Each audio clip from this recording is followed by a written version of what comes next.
Bahrain বিমানবন্দরের আজকের 29 ও 30 March 2026 সর্বশেষ খবর অনুযায়ী আঞ্চলিক নিরাপত্তা পরিস্থিতির কারণে ফ্লাইট পরিচালনায় বড় ধরনের পরিবর্তন এসেছে। আপনার সুবিধার্থে সব তথ্য নিচে দেওয়া হলো। ফ্লাইট কি চলছে? Operation update.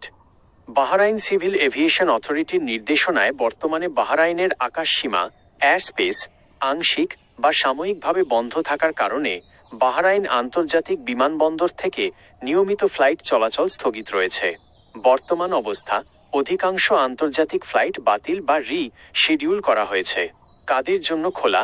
শুধুমাত্র বিশেষ অনুমতিপ্রাপ্ত বা চার্টার্ড ফ্লাইট এবং কার্গো সার্ভিস সীমিত পরিসরে কাজ করছে। 2. টিকিট বুকিং ও রিফান্ড। আপনি যদি আগে থেকে টিকিট কেটে থাকেন বা নতুন করে কাটতে চান, টিকিট বুকিং বর্তমানে অধিকাংশ এয়ারলাইন্স যেমন Gulf air, Emirates, Qatar Airways এপ্রিলের মাঝামাঝি পর্যন্ত নতুন বুকিংয়ের ক্ষেত্রে কড়াকড়ি আরোপ করছে। গালফ এয়ার 31 মার্চ 2026 পর্যন্ত যাদের টিকিট আছে তারা কোনো অতিরিক্ত ফি ছাড়াই রিফান্ড বা রিবুকিং করতে পারবেন। বিকল্প রুট গালফ এয়ার বর্তমানে দাম্মাম বিমানবন্দরের মাধ্যমে বিশেষ বাস সার্ভিসের মাধ্যমে যাত্রীদের বাহরাইন থেকে সৌদি আরবে নিয়ে গিয়ে সেখান থেকে ফ্লাইট পরিচালনা করার চেষ্টা করছে।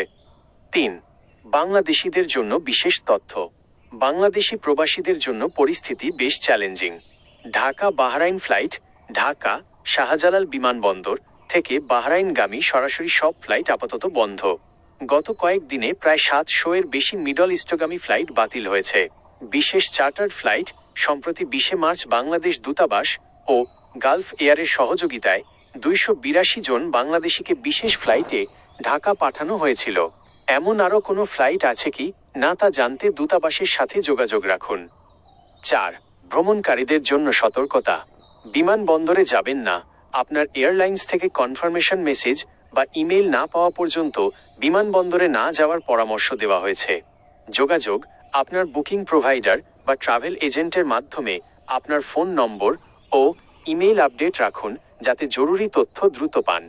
পরবর্তী পদক্ষেপ, আপনি কি নির্দিষ্ট কোনো এয়ারলাইন্সের যেমন গালফ এয়ার বা এয়ার অ্যারাবিয়া কন্ট্যাক্ট নম্বর বা রিফান্ড পলিসি সম্পর্কে জানতে চান?